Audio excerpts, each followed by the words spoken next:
وَلَقَدْ آتَيْنَا دَاوُودَ وَسُلَيْمَانَ عِلْمًا۔ آج دنیا میں یہود کوشش کر رہے ہیں پوری دنیا کو کنٹرول میں لینے کی۔ اس کی وجہ یہ ہے کہ سب سے قدیم آسمانی مذہب یہودیوں کا ہے، اور اللہ نے ان کو بہت بڑی حکومت دی تھی۔ میں نے بتایا نا کہ دنیا میں جو خاندانی حکومتیں رہی ہیں وہ مذہبی ہی رہی ہیں۔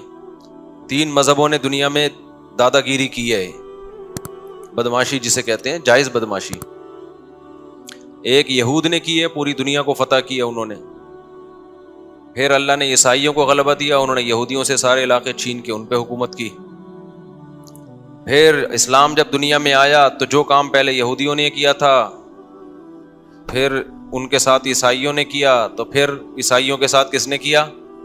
مسلمانوں نے۔ اچھا، کمال کی بات یہ ہے کہ مسلمانوں کی یہودیوں سے لڑائیاں نہیں ہوئی ہیں، بہت کم، صرف نبی کے دور میں تو ہوئی، وہ خیبر میں اور بنو قریظہ وغیرہ سے۔ اس کے بعد بڑی لڑائیاں مسلمانوں کی یہودیوں سے کبھی بھی نہیں ہے، سارا ٹاکرا عیسائیوں سے رہا ہے، کیونکہ عیسائیوں نے یہودیوں سے علاقے چھین لیے تھے، تو یہودی پھر رعایا بن کے رہتے تھے۔ لیکن ان کو اس بات کا غم ہے کہ یہ تو سارا ہمارا حساب کتاب تھا نا۔ تو قرآن میں اللہ نے بتایا ہے کہ تمہارے جو پیغمبر دنیا میں آئے وہ نیک اعمال کی بنیاد پہ اللہ نے ان کو دنیا میں حکومت دی تھی۔ تم نے ان کی معیت میں جہاد کیا، وہ جہاد جس کے پیچھے صحیح موٹیویشن ہوتی ہے، اس میں مجاہدین کو ایک پاور ملتی ہے۔ اور جب جہاد کے پیچھے صرف پیسہ رہ جائے، زمین اور حکومت رہ جائے، تو اس جہاد میں طاقت نہیں رہتی، بلکہ وہ جہاد ہی نہیں رہتا ہے۔ تو اب یہ لوگ کہتے ہیں ہمارے پیغمبر تھے سلیمان علیہ السلام، داؤد علیہ السلام۔ تھوڑا سی تاریخ بتا دیتا ہوں نا، پتہ ہی ہوگا لیکن نئے لوگ بھی آتے ہیں۔ ابراہیم علیہ السلام سے اصل میں تو تاریخ شروع ہوتی ہے نا، جو پیغمبروں کی جو ہمیں ملتی ہے۔ ویسے تو اس سے پہلے بھی پیغمبر آئے ہیں، لیکن جو اب جو دنیا میں زندہ قومیں ہیں ان کی ہسٹری کہاں سے ملتی ہے ہمیں؟ ابراہیم علیہ السلام۔ اس سے پہلے کی ہمیں ویسے کتابوں میں تو تھوڑا بہت تذکرہ مل جائے گا، من حیث القوم کوئی قوم نہیں ہمیں نظر آتی اب، کیونکہ وہ مذہب سارے یہودیت میں پہلے چلے گئے، اس کے بعد عیسائیت میں، اس کے بعد اسلام میں۔ تو ابراہیم علیہ السلام کا زمانہ آج سے تقریباً لگ بھگ 4000 سال پرانا زمانہ ہے۔ اوپر نیچے ہو سکتا ہے، کوئی پوری کیلکولیشن کسی کی نہیں ہے۔ تقریباً کتنا ہے؟ 4000 سال پرانا زمانہ۔ انبیاء آتے رہے تھے آدم علیہ السلام کے۔ اچھا، آدم علیہ السلام اور ابراہیم علیہ السلام میں کتنا ہے یہ نہیں پتا۔ اس میں اندازے لگائے جاتے ہیں کہ ہم سے آدم علیہ السلام کا زمانہ 10,000 سال پرانا ہے ہم سے، لیکن یہ کچھ بھی اس میں کوئی رائے نہیں قائم کی جا سکتی، کیونکہ کوئی تاریخ لکھنے والا تو تھا نہیں، وہ زمانے دنیا میں ختم ہو گئی ہیں۔ اب تو کوئی پرانی لاش ملتی ہے تو سائنسدان تحقیق کرتے ہیں کہ قبل مسیح ہے کہ بعد مسیح ہے، قاف میم لکھا ہوتا ہے نا، اب تو وہ بھی لکھنا چھوڑ دیا لوگوں نے، تو وہ اس سے پہلے کی بڑی بڑی تاریخیں۔ بہرحال تو ابراہیم علیہ السلام وہ نبی ہیں جن کو اللہ تعالیٰ نے بہت زیادہ نوازا تھا، کیونکہ بت پرست قوم کے خلاف کھڑے ہو گئے تھے، اور پھر ابراہیم علیہ السلام سے اللہ نے وعدہ کیا تھا کہ آپ کی اولاد میں ہم نبوت کو جاری کریں گے۔ میں کافی لمبی پہلے بتا چکا ہوں، بہت شارٹ کروں گا تاکہ آج ہمارا یہ ٹاپک نہ رہ جائے۔ تو ابراہیم علیہ السلام کی اولاد میں حضرت اسحاق علیہ السلام پیدا ہوئے، دوسری زوجہ سے اسماعیل علیہ السلام پیدا ہوئے، اور اسحاق علیہ السلام کی اولاد سے پھر 2 زوجہ تھیں، حضرت سارہ اور حضرت ہاجرہ۔ تو حضرت ہاجرہ سے نبی صلی اللہ علیہ وسلم پیدا ہوئے 2000 سال کے بعد ان کی نسل میں، یعنی ایک ہی پیغمبر پیدا ہوئے حضرت ہاجرہ سے جو محمد صلی اللہ علیہ وسلم تھے، اور مکہ میں جو ان کی اولاد ٹھہر گئی تھی۔ اور ادھر جو شام، آپ نا میپ کو پڑھا کریں، میپ کے بغیر بہت سارے قرآن کے واقعات سمجھ میں نہیں آتے۔ تو مجھے بھی میپ پڑھنے سے سمجھ میں نہیں آتے تھے، جب ٹریولنگ کیے تو ملک بیٹھنا دماغ میں شروع ہے، کون سا کنٹری کدھر کو ہے۔ بہت سی چیزیں پڑھنے سے نہیں آتی، ٹریولنگ سے آتی ہیں۔ اب میں حیران ہوتا تھا یہ مسلمان فوجیں یورپ کیسے پہنچ گئی تھی یار اس زمانے میں۔ اب جب میں خود گیا تو مجھے خیال ہو جب میں پہنچ سکتا ہوں تو فوجیں نہیں پہنچ سکتی کیا خیال ہے؟ لیکن ہمارا ٹریک تو الگ تھا نا، تو وہ پتہ چلا وہ ادھر سے آئی ہیں، افریقہ کی طرف سے۔ آپ وہ دیکھیں نا نقشہ تو پتہ چلتا ہے، وہ وہاں سے علاقے فتح ہوتے ہوتے ادھر سے انہوں نے رائٹ پہ، آگے سمندر تھا تو رائٹ پہ ٹرن مارنا پڑا ان کو، رائٹ پہ ٹرن مارا، اٹلی میں گھسے، اٹلی سے آگے پھر جرمنی تھا، فرانس پہ آ کے رک گئے تھے، ورنہ فرانس گیا تھا ہاتھ سے. تو وہ پھر آپس میں ہی بغاوت ہو گئی، آپس میں ہی لڑ پڑے تھے، ورنہ یورپ پہ مسلمانوں کا قبضہ ہو چکا ہوتا. تو لندن گیا تھا، صحیح ہے نا، لندن بھی گیا تھا گوروں کے ہاتھ سے، لیکن ہوا یہ کہ آپس میں پھڈا ہو گیا تھا، بغاوت ہو گئی، لڑائیاں ہو گئی دو کمانڈروں کی. تو یورپ کو پھر چھوڑ دیا، پھر آپس میں الحمدللہ ایسا لڑے. آج تک کیا ہو رہا ہے؟ اللہ کے فضل سے لڑ رہے ہیں الحمدللہ، ہر سطح پہ لڑ رہے ہیں. اللہ تعالیٰ، میاں بیوی گھر میں لڑ رہے ہیں، حکومتیں آپس میں لڑ رہی ہیں، دوست سے لڑ رہا ہے، مذہبی اسکالر آپس میں لڑ رہے ہیں. تو اس لڑائی کی وجہ سے غیروں کا بڑا فائدہ ہے، وہ اتحاد کر رہے ہیں. مختلف ملکوں نے کرنسی ایک ایجاد کر لی، ٹھیک ہے نا، پاسپورٹ کی کوئی پابندی نہیں. یورپ نے ایک یونین بنا لی پوری، یہاں سے یہاں جاؤ کوئی مسئلہ نہیں، ادھر جاؤ ادھر جاؤ سب ہمارا ہے، وغیرہ وغیرہ. خیر، تو ابراہیم علیہ السلام کے جو شام میں جو سلسلہ چلا ہے نا، اچھا آج کا جو شام ہے پہلے اتنا نہیں تھا، بلکہ یہ بڑا تھا.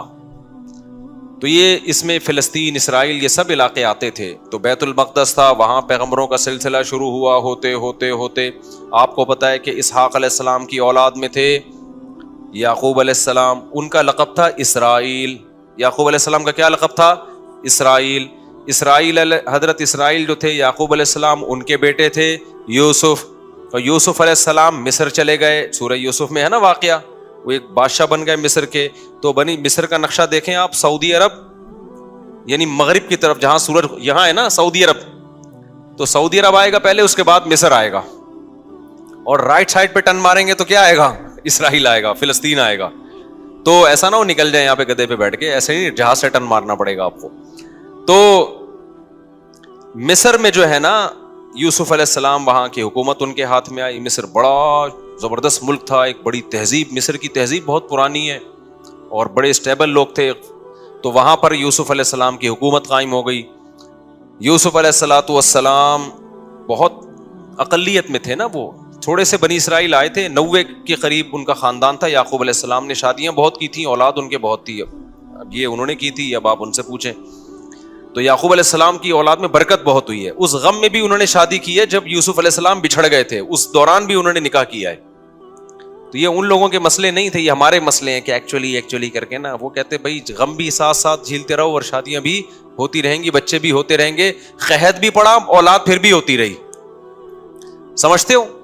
تو یہاں تک کہ جب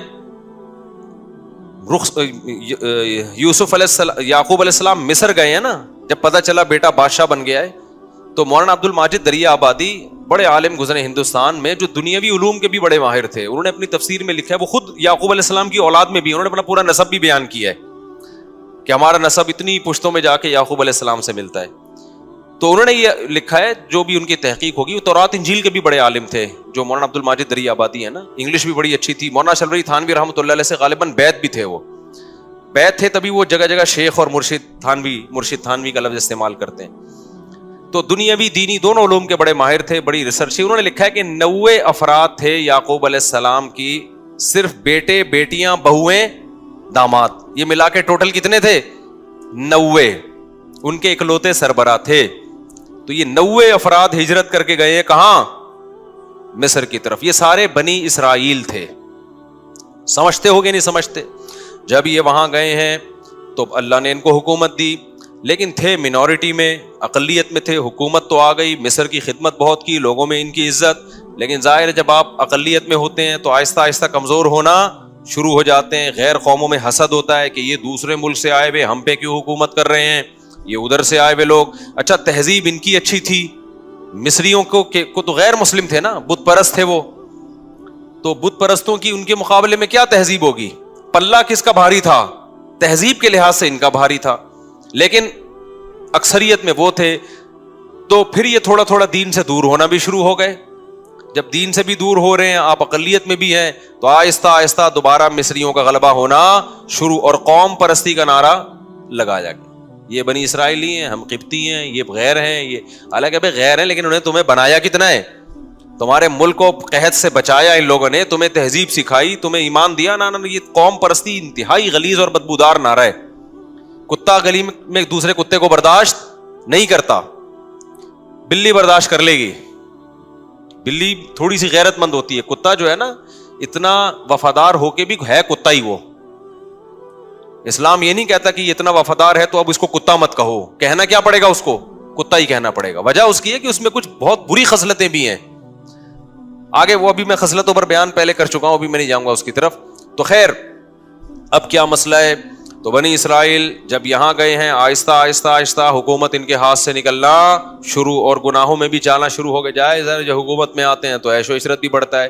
بالآخر فرعون, اس زمانے میں مصر کا جو بھی بادشاہ اس کو فرعون ہی کہا جاتا تھا, تو وہ والا فرعون جس کا قرآن میں تذکرہ ہے وہ ان پر بالآخر غالب آ گیا, اور وہ ویسے ہی تحریکیں چلنا شروع ہو گئیں جیسے مودی صاحب کی تحریکیں ہیں.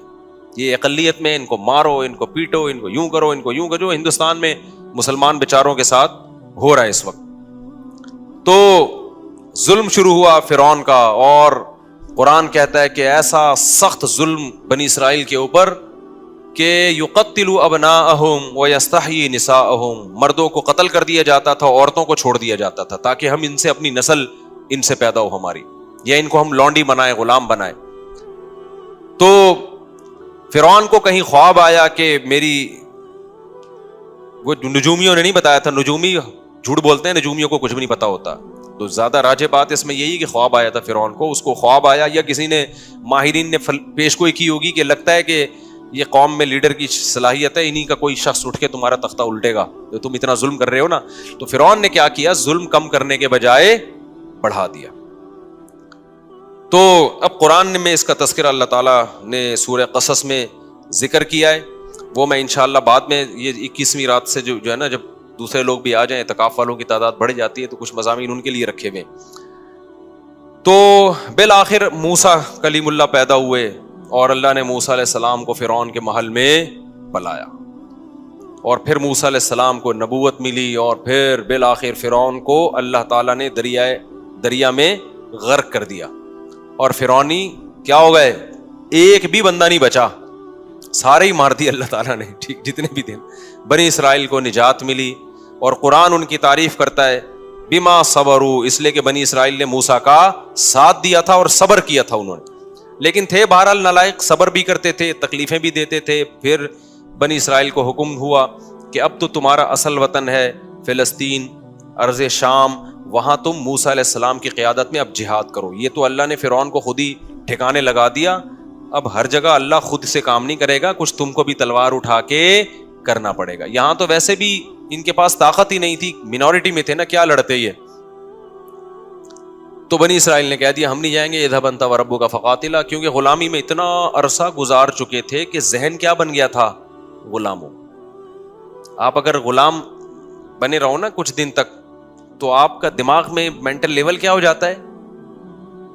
جو لوگ بچوں میں زیادہ رہتے ہیں نا, تھوڑے دنوں میں بچکانہ حرکتیں شروع کر دیتے ہیں. صحبت کا بہت گہرا اثر ہوتا ہے, خوب سمجھ لو. اگر آپ پڑھے لکھے لوگوں میں بیٹھو گے تو آپ کیا بن جاؤ گے, سنجیدہ, سیریس ہو جاؤ گے. آپ اگر ہر وقت مسخروں کے ساتھ بیٹھو گے تو چھچھورے بن جاؤ گے. آپ سنجیدگی آپ میں سے ختم ہو جائے گی. آپ علماء, بزرگوں, صلحاء کے ساتھ بیٹھو گے, اللہ کی محبت آپ کے اندر پیدا ہو جائے گی. دنیا پرستوں میں ہر وقت بیٹھو گے, جو ہر وقت مال و دولت کی باتیں کرتے ہیں, اتنی گاڑی, اتنے پیسہ, بحریہ ٹاؤن, فلانا, آپ کی نظر میں دنیا کی ہوس اور لالچ پیدا ہو جائے گی. یہ انسان کی نیچر ہے. تو اچھے لوگوں کے ساتھ بیٹھا کرو. سمجھتے ہو آج ہمارا مرغا مرغی جو ہے نا, ایک دیسی ہے, وہ ہر وقت دہشت گردی.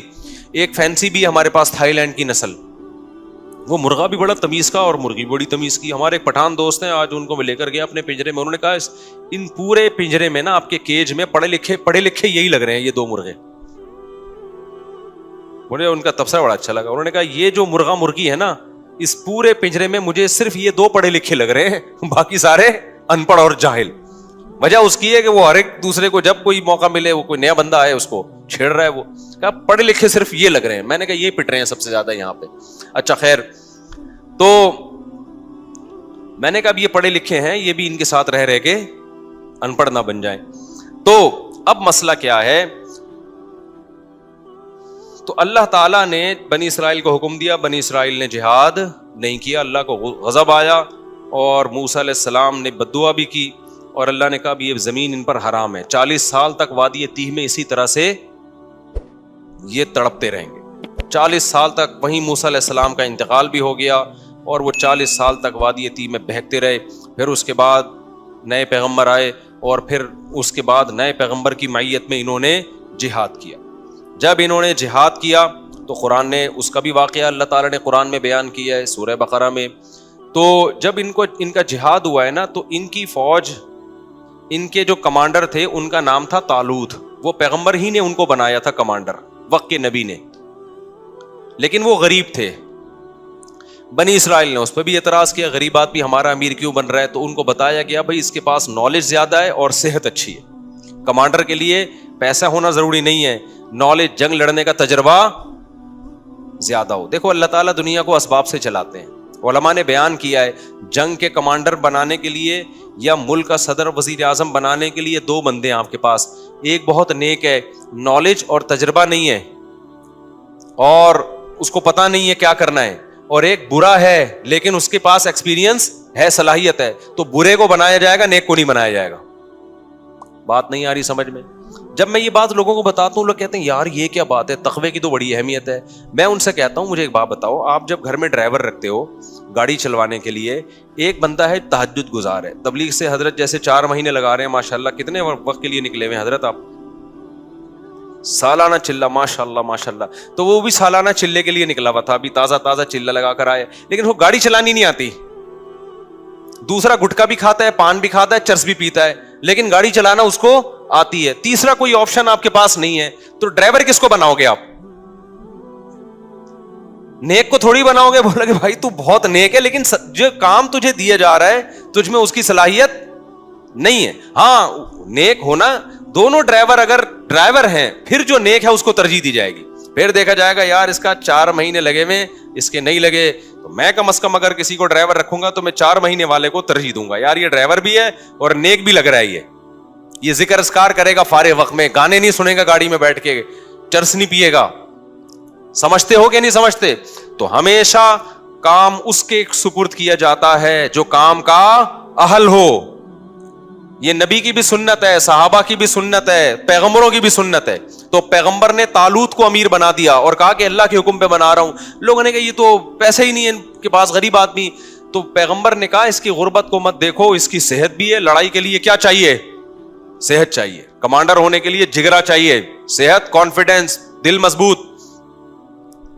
اور دوسرا علم ہے, اس کے پاس نالج ہے, نقشوں کا پتہ ہے, کدھر سے جانا ہے, کدھر سے ٹن مارنا ہے, دشمن کے حملے کیا ہوتے ہیں, ان کی چالوں کو سمجھتا ہے یہ. لہذا یہ طالوت کیا بنے گا؟ یہ تمہارا کمانڈر بنے گا. سمجھتے ہو کہ نہیں سمجھتے ہو؟ تو طالوت کو بنا دیا گیا, بولو, کمانڈر. اسی طالوت کی فوج میں حضرت داؤد تھے جو ابھی تک پیغمبر نہیں بنے تھے. بنی اسرائیل کی ایک عام فرد تھے اور حضرت یعقوب علیہ السلام کی اولاد میں تھے, ظاہر ہے بنی اسرائیل میں سے تھے. اب کیا ہوا ہے کہ جب یہ لشکر گیا ہے لڑنے کے لیے تو یہ بہت تھوڑے تھے اور دشمن بہت زیادہ.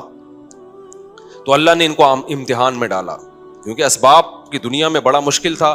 تو اللہ چاہتے تھے اسباب تو ہے نہیں تو تقویٰ تو ہونا کم از کم. اسباب بھی نہیں ہے, تقویٰ بھی نہیں ہے, تو پھر کس چیز کی پتہ ملے گی بھائی؟ اللہ کی مدد کیوں آئے گی؟ افغانستان میں طالبان نے امریکہ کو بھگا دیا نا, تو اسباب تو نہیں تھے, لیکن اس اسباب کی تلافی کس چیز نے کی ہے؟ اللہ کے خوف نے, آخرت کی لالچ نے. تو دونوں ہی چیزیں نہ ہوتی تو پھر پلڑا کس کا غالب تھا؟ اللہ کہتا ہے وہ بھی ایسے ہی, تم بھی ویسے ہی, تو پاور تو اس کے پاس ہے, تو تمہیں کس بات کی میں فتح عطا کروں؟ سمجھتا نہیں ہے نا بات کو. تو دونوں ہی چیزیں اگر مارکیٹ سے شارٹ ہوں تو پھر میرے بھائی گھر پہ آرام سے بیٹھ کے اللہ اللہ کرنا چاہیے, بڑے بڑے کاموں کا نہیں سوچنا چاہیے. تو خیر اب کیا تھا, اللہ میاں نے ان کو آزمایا کہ ان کا تقویٰ چیک کرنا ہے. تو پیغمبر نے ان کو بتا دیا, طالوت کو بتا دیا, اور طالوت نے پھر لوگوں کو بتا دیا کہ بھائی دیکھو یہ پانی آئے گا, نہر آئے گی, شدید پیاس لگے گی, لیکن اس نہر سے پانی پینا نہیں ہے, برداشت کرنا ہے اللہ کے لیے. جس نے پانی پی لیا تو اس کا مجھ سے کوئی تعلق نہیں ہے, جو پانی نہیں پئیں گے وہ میرے ہیں. یہ بڑی آزمائش تھی. قرآن کہتا ہے بنی اسرائیل میں اکثر نے پانی پی لیا. اکثر نے کیا کر لیا؟ پانی پی لیا. گناہ کیا, اللہ کی نافرمانی کی, اس کا نتیجہ یہ نکلا, آخر جو دشمن جو تھا نا اس کے کمانڈر کا نام تھا جالوت. وہ بڑا پاورفل آدمی, اس کے پاس بڑی فوج تھی. تو اس گناہ کی نحوست یہ ہوئی کہ جن نے پانی پیا انہوں نے کہہ دیا کہ ہم میں اس سے لڑنے کی طاقت نہیں, ہمارے حوصلے پس بھائی, یہ بہت بڑی جماعت ہے, ہم نہیں لڑ سکتے, نکلو بھاگو. اس سے کیا پتہ چلتا ہے؟ جہاد میں، جنگ میں گناہ جو ہے نا، اللہ کی نافرمانی، اس کی نحوست پڑتی ہے. صرف جہاد میں نہیں، جو بھی بڑے کام ہے نا، حوصلے والے کام، وہ حوصلے والے کام گناہگار لوگ نہیں کر پاتے، وہ پرہیزگار لوگ کر پاتے ہیں. خدا کا خوف ہوتا ہے نا، گناہ سے بچتا ہے، اس کی ایک الگ سے موٹیویشن ملتی ہے انسان کو، حوصلہ ملتا ہے اللہ کی طرف سے. گناہگار لوگوں کے حوصلے کیا ہوتے ہیں؟ پست. وہ مشکل موقعوں پہ پتلی گلی سے بول لیا کرو نا زبان سے، یار نکل جاتے ہیں. جب مشکل موقع آئیں گے نا، نکل لے گا پتلی گلی سے. تو انہوں نے بھی یہی کیا. وہ اب اور مشکل ہو گئی. جنہوں نے پانی نہیں پیا تھا وہ کیا تھے؟ بہت تھوڑے. وہ اور تھوڑے رہ گئے. ان کے تو حوصلے پست ہو گئے. لا طاقت لنا اليوم بجالوت وجنودی، ہم میں جالوت اور اس کے لشکر سے لڑنے کی پاور نہیں ہے. اب ہونا کیا چاہیے تھا کہ جو تھوڑے سے رہ گئے تھے وہ اپنے کمانڈر طالوت سے جا کے کہتے کہ حضرت ہم تو پورے لشکر کو دیکھ کے آئے تھے کہ یہ سب لوگ ہمارے ساتھ ہیں، جب آدھے سے زیادہ لوگوں نے حوصلے پست ہو گئے ہیں تو کائنڈلی اب ہمارا لڑنا بنتا نہیں، اب ہمیں بھی یہ مروائیں گے، لہذا اب ہم اکٹھے کیا کرتے ہیں، یہاں سے واپس چلتے ہیں، عزت اسی میں. لیکن نہیں، انہوں نے گناہ کیا تھا نا، اس کی نحوست. انہوں نے نیکی کی تھی، پیاس کے باوجود پانی نہیں پیا. یہ تعویل نہیں کی کہ یار پانی پیئیں گے تو لڑیں گے نا. نہیں بھائی، جب اللہ نے کہہ دیا پیاسے لڑو تو بس اللہ فتح دے گا اسی میں. تو تقویٰ تھا تو اس کی برکت ان کے حوصلے پست ہونے کے بجائے بڑھ گئے. انہوں نے کہا تھوڑے سے ہیں، لڑیں گے انشاءاللہ. اور پھر کہنے لگے جو نہیں لڑنا چاہ رہے تھے، پست ہو گئے تھے ان کے حوصلے، ان کو بھی حوصلہ دلانے لگے. کم من فئۃ قلیلۃ غلبت فئۃ کثیرۃ باذن اللہ. بھائی تاریخ اٹھا کے دیکھو کتنی مرتبہ ایسے ہوا ہے، بہت تھوڑی تھوڑی جماعتوں کو اللہ نے بڑی بڑی جماعتوں پہ غلبہ دیا ہے، اور اللہ صبر کرنے والوں کے ساتھ ہے.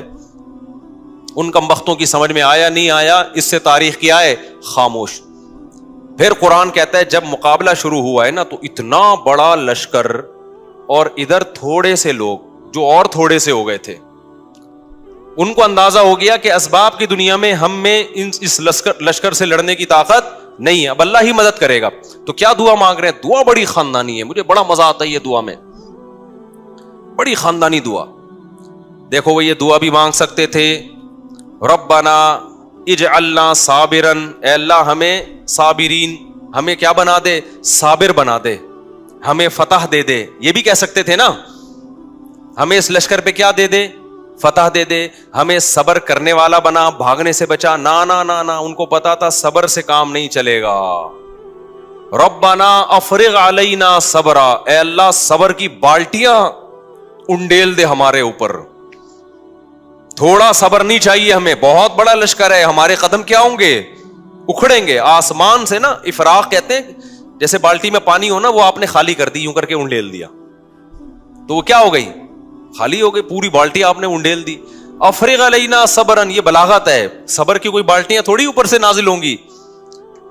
سمجھانے کے لیے کہ ایسے صبر دے جیسے صبر کی ہمارے اوپر بالٹیوں کی پورے نہا جائیں ہم صبر کے اندر.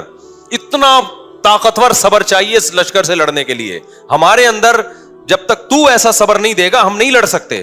ہمیں ایسا صبر چاہیے. تو نیت بھی کر رہے تھے نا لڑیں گے ہم. افرغ علینا صبرا وثبت اقدامنا، اور ہمارے قدموں کو جما دے، پیچھے نہ ہٹے ہم.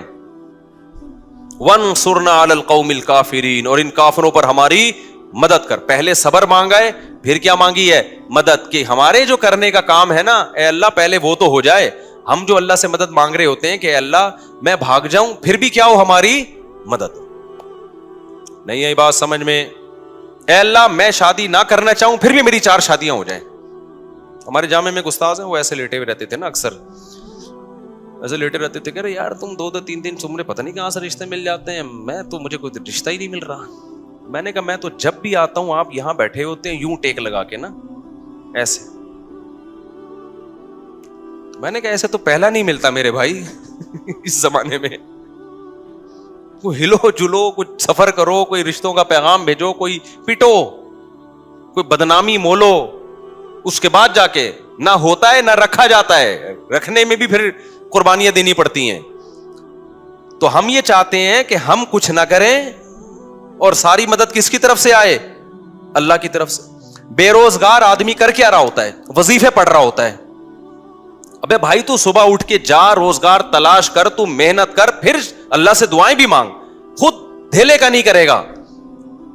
لڑائیاں گھروں میں ہو رہی ہیں, اس لڑائی پہ غور کر کے کہ اس کی ریزن کیا ہے, لڑائی کیوں ہو رہی ہے. میرے اندر خرابی ہے تو میں اس خرابی کو ٹھیک کروں, اس کے اندر خرابی ہے تو اس کی اصلاح کی کوشش کی جائے, اس کے بعد اللہ سے دعا مانگی جائے. اس خرابی کی اصلاح کی کوئی کوشش نہیں کرتا اور ڈائریکٹ وظیفوں پہ آئے ہوئے ہوتے ہیں. سیٹ کس پہ ہو گئے ہیں؟ اولاد آپ کی بگڑ رہی ہے, تھوڑا سا ٹائم نکال کے غور کرو, یار میری کوئی خرابی تو نہیں ہے جس کی وجہ سے بچے بگڑ رہے ہیں, کہیں میرے اندر تو کوئی خرابی نہیں ہے, میں نے ٹائم نہیں دیا ان کو, ان کی تربیت کی, محبت سے کوشش نہیں کی.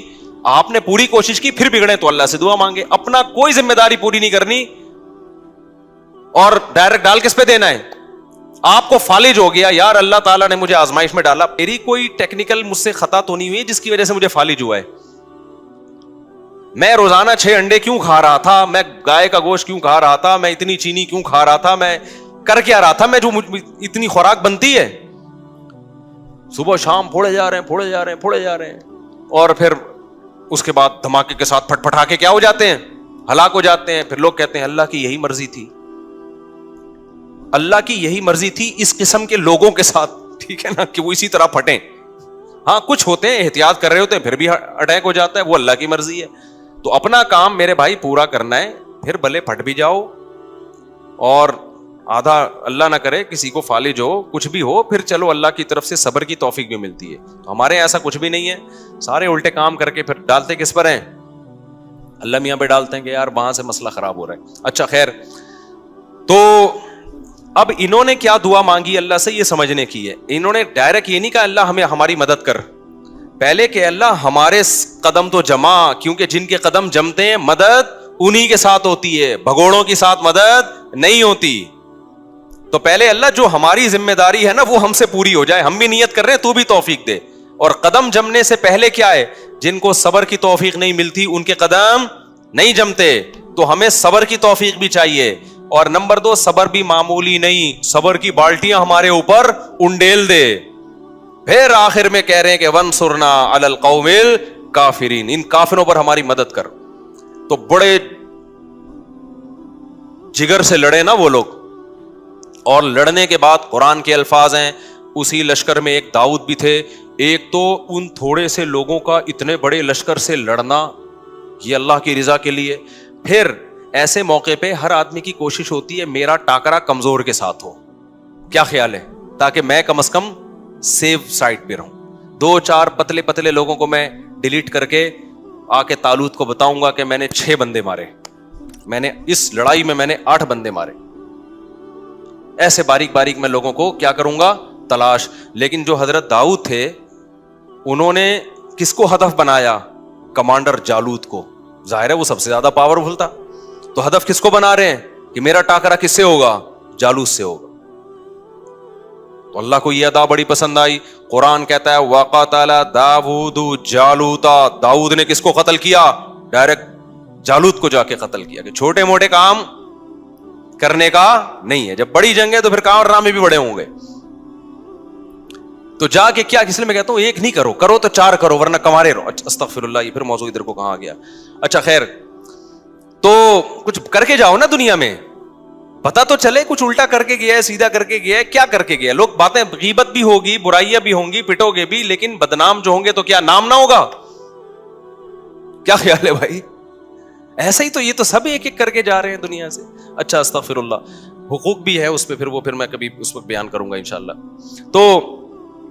تو قتل داؤد جالوتا, قرآن کیا کہتا ہے, داؤد علیہ السلام نے کیا کیا, ڈائریکٹ ہدف کس کو بنایا ہے, جالوت, مار دیا اس کو. اللہ کو یہ ادا پسند آئی. فآتاہ اللہ الحکمہ, اللہ نے آپ کو حکمت بھی دی, نبوت بھی عطا کر دی. وعلمہ مما یشاء, اور جو کچھ اللہ نے چاہا آپ کو سکھایا. اب اس واقعے کے بعد بنی اسرائیل کے کمانڈر کون بن گئے, ظاہر ہے پیغمبر نے بھی دیکھا نا بھائی یہ ہیں اصل کم. پہلے یہ میرٹ کی بیس پہ سلیکشن ہو رہی ہے, کس کی بیس پہ ہو رہی ہے, بولو نا. کوٹا سسٹم نہیں تھا بنی اسرائیل میں اس زمانے میں کہ ہمیں کمانڈر بنانے کے لیے بنی اسرائیل کے وہ کتنے تھے ان کی جماعتیں, 12 قبیلے تھے نا, تو 12 قبیلوں میں ہر قبیلے کے اتنے کوٹے ہیں. اتنے لوگ ہوں گے. اب چونکہ اس قبیلے کا بن چکا ہے تو اگلا اس قبیلے کا. یہ کوٹا سسٹم بنی اسرائیل میں نہیں تھا. ان میں کیا تھا؟ میرٹ کی بیس پہ, صلاحیت کی بیس پہ. دیکھا بھائی داؤد میں سب سے بہتر صلاحیت ہے, تو اب بنی اسرائیل کے چیف آف آرمی اسٹاف کون ہوگا؟ آرمی چیف کون ہوگا؟ داؤد ہوں گے. اب داؤد علیہ السلام نے جو پہلی دفعہ اتنی قربانی دی تھی تو اللہ کے خوف سے دی تھی نا, تو ان میں اللہ کا خوف بھی تھا, تقویٰ پہلے سے موجود تھا. تو بالآخر بنی اسرائیل کے بادشاہ کون بن گئے؟ بولو نا, تمہارے چپ کیوں بیٹھے ہوئے ہو؟ داؤد علیہ السلام بن گئے. داؤد علیہ السلام نے خلافت سنبھالتے ہی کام کیا شروع کیا, اقدامی جہاد, جس پہ آج یہودی اور عیسائی مسلمانوں پہ اعتراض کرتے ہیں کہ تم لوگوں نے تو علاقے کے علاقے فتح کیے. اللہ نے داؤد علیہ السلام کو حکم دیا کہ آپ نے اب علاقوں کے علاقے کیا کرنے ہیں؟ تلوار کی زور سے فتح کرنے ہیں. وہاں پر اللہ کا حکم نافذ کرنا ہے. کسی کو تلوار کی طاقت سے یہودی یا مسلمان نہیں بنانا آپ نے. ہاں, حکم کس کا نافذ کرنا ہے؟ اللہ کا. داؤد علیہ السلام نے جہاد شروع کیا. بڑی ٹینشن یہ تھی کہ بڑی بڑی جماعتوں سے, بڑے بڑے قبیلوں سے مقابلہ ہوتا تھا, تیر بھی لگتے تھے, تلواریں بھی چلتی تھیں, زخمی بہت ہوتے تھے. اللہ نے داؤد علیہ السلام کے ذریعے بنی اسرائیل کی حکومت قائم کرنی تھی دنیا میں. اللہ نے داؤد علیہ السلام کو معجزے دینا شروع کر دیے. سب سے پہلا معجزہ, آپ کے ہاتھ میں لوہا پگھلا دیا اللہ تعالیٰ. جس طرح سے چاہیں لوہے کو کیا کر لیں؟ موڑ لیں. بڑی بڑی زرہیں بنانا شروع کی داؤد علیہ السلام نے, ڈھالیں بنانا شروع کی تاکہ جنگوں میں دفاع ہو. لِتُحْصِنَكُم مِّن بَأْسِكُم, قرآن کہتا ہے داؤد کے ہاتھ میں ہم نے لوہے کو پگھلا دیا تاکہ وہ تمہیں جنگوں میں حفاظت کرے. تو پھر داؤد علیہ السلام کو اللہ نے دولت بھی بہت دی. جب دولت بہت دی تو پھر شادیاں بھی انہوں نے بہت کی. وہ ہماری طرح نہیں تھے کہ ایک بیوی ایک بچے. جب وسائل ہے تو بھئی حلال کیا ہے, تو بہت ساری شادیاں کی. تورات اور انجیل میں ہمیں ملتا ہے کہ بہت ساری بیویاں تھیں داؤد علیہ السلام کی, معذرت کے ساتھ. سمجھتے ہو, انہوں نے معذرت کے ساتھ نہیں کی, یہ میں آپ سے معذرت کر رہا ہوں کہ میں بیان کیوں کر رہا ہوں. تو داؤد علیہ السلام کو اللہ نے پرندوں کی بولیاں بھی سکھائیں. داؤد علیہ السلام کے معجزوں میں جیسے یوسف علیہ السلام کا معجزہ تھا خوبصورت چہرہ, حسن اللہ نے دیا, تو داؤد علیہ السلام کا معجزہ کیا تھا؟ بولو نا, خوبصورت آواز. بہت خوبصورت آواز میں وہ زبور کی تلاوت کیا کرتے تھے. اللہ نے ایک مستقل کتاب بھی دی داؤد علیہ السلام. ایسی زبردست تلاوت ہوتی تھی, اور جب اللہ کا ذکر کرتے لا الہ الا اللہ کا, تو پہاڑوں سے بھی لا الہ الا اللہ کی آوازیں آنا شروع ہو جاتی. یا جبال اوبی معہ والطیر, پرندے آپ کے سر پہ جمع ہو جایا کرتے تھے, وہ زبور کی تلاوت بھی سنا کرتے تھے اور آپ کی آواز سے بھی محظوظ ہوا کرتے تھے. پھر داؤد علیہ السلام عبادت گزار, ایک طرف دن میں کمانڈر ہیں اور رات میں کیا ہیں؟ پوری پوری رات عبادت کرتے تھے. ایک دن روزہ, پوری زندگی داؤد علیہ السلام کی ایسے گزری ہے, ایک دن روزہ ایک دن ناغا, ایک دن روزہ ایک دن ناغا. حدیث میں آتا ہے سب سے بہترین روزہ داؤد کا روزہ تھا. پوری زندگی ایسے کیا, ایک دن روزہ ایک دن ناغا. اگر ہمارے کوئی ڈاکٹر صاحب اس زمانے میں ہوتے تو ڈاکٹر صاحب کیا کہتے داؤد علیہ السلام سے, کیونکہ آپ نے ایکچولی لڑنا بھی ہے, آپ کی بیویاں بھی اتنی ساری ہیں, تو آپ ایسا کریں کہ صبح ناشتے میں آپ یہ لیا کریں. ناشتہ بہت ضروری ہے داؤد علیہ السلام, ناشتے کے بغیر زندگی بولو نا نہیں ہو سکتی. ایکچولی کچھ نہ کچھ ناشتہ ہونا چاہیے. پھر 2 گھنٹے کے بعد کچھ بسکٹ کا انتظام ہونا چاہیے. فاسٹنگ بہت بری چیز ہے, سمجھ میں آ رہی ہے بات؟ پھر پہلے ہم ڈاکٹر سے یہی سنتے تھے, ہر تھوڑی دیر کے بعد بکریوں کی طرح کچھ نہ کچھ آپ کھاتے رہیں. حکیم اور ٹائپ کے تھے ڈاکٹر, اور ناشتہ بہت ضروری ہے. تو پھر داؤد علیہ السلام لڑنے کے قابل نہ رہتے. داؤد علیہ السلام بھوکے رہتے تھے. ایک دن روزہ ہے, ایک دن کیا ہے؟ ناغا ہے. اور جب ناغا ہے تو وہ بھی کم کھاتے تھے.